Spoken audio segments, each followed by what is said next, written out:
আসসালামু আলাইকুম। নবম দশম শ্রেণী ও এসএসসি পরীক্ষার্থী প্রিয় ভাই বোনেরা, এই ভিডিওটা তৈরি করা হয়েছে তোমাদের জন্য। বন্ধুরা, অত্যন্ত সহজ নিয়মে এই 6টি সূত্র শেখার কৌশল। এখানে লেখাও দিয়েছি সহজে ত্রিকোণমিতির সূত্র শেখার কৌশল। এখানে ত্রিভুজ আঁকিয়ে দিয়েছি, এটা অতিভুজ, এটা ভূমি, এটা লম্ব। এখানে সূত্র sin θ = লম্ব ডিভাইডেড অতিভুজ, cos θ = ভূমি ডিভাইডেড অতিভুজ এবং tan θ = লম্ব ডিভাইডেড ভূমি। নিচে আরো তিনটি cos θ = অতিভুজ ডিভাইডেড লম্ব, sec θ = অতিভুজ ডিভাইডেড ভূমি এবং cot θ = ভূমি ডিভাইডেড লম্ব। বন্ধুরা, অনেক সহজ কৌশলে এই সূত্রটা মনে রাখা যায়। আমি সহজ কৌশলটা তোমাদেরকে দেখিয়ে দিচ্ছি।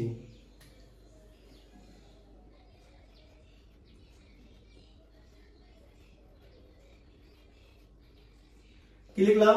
সাগরে লবণ অনেক।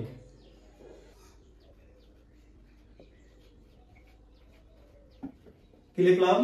কবরে ভূত অনেক।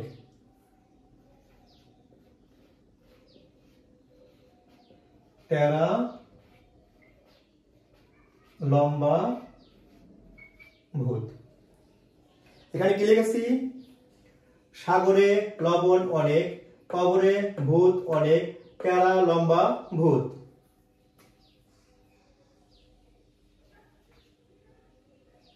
সাগরে সমান লবণ অনেক, লবণ অনেক, কবরে ভূত অনেক। কবরে সমান ভূত অনেক, টেরা লম্বা ভূত।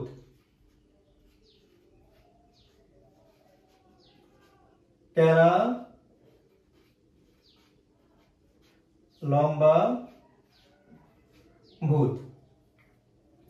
এখানে দেখো বন্ধুরা, সাগরকে যদি সাইন মনে করি, লবণকে যদি লম্ব মনে করি, অনেককে যদি অতিভুজ মনে করি, অর্থাৎ যাকে যার মতো মনে হয়, তাহলে এখানে সাগরতে সাইন থিটা ইকুয়াল টু লবণ অনেক লম্ব ডিভাইডেড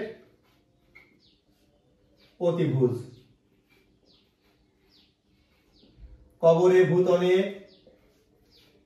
cos θ = ভূত ভূমি ডিভাইডেড অতিভুজ। টেরা লম্বা ভূত tan θ = লম্ব ডিভাইডেড ভূমি। এখানে দেখো বন্ধুরা, সাইনকে যদি বিপরীত দিকে সাজানো হয় কসেক হয়, সেকের পরিবর্তে কজের পরিবর্তে সেক এবং ট্যানের পরিবর্তে কট। এগুলো যদি পরিবর্তন করে সাজানো যায়, সাইনের জায়গায় যদি কসেককে বসানো হয়, তাহলে সাইনের জায়গায় কসেককে বসালে মানটা শুধু পরিবর্তন হবে। অতিভুজটা যাবে উপরে আর লম্বটা আসবে নিচে। এই অতিভুজটা উপরে আসলে অতিভুজ ডিভাইডেড লম্ব।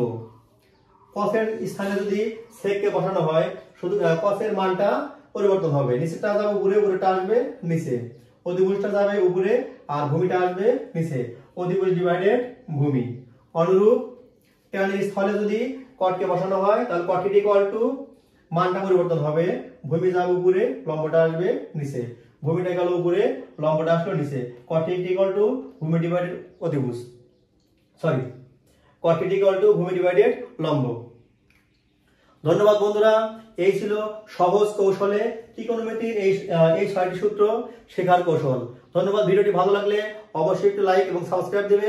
আর ফেসবুক বন্ধুদের বলছি, তোমরা অবশ্যই একটি করে শেয়ার দেবে, আমার পেজটি ফলো দেবে।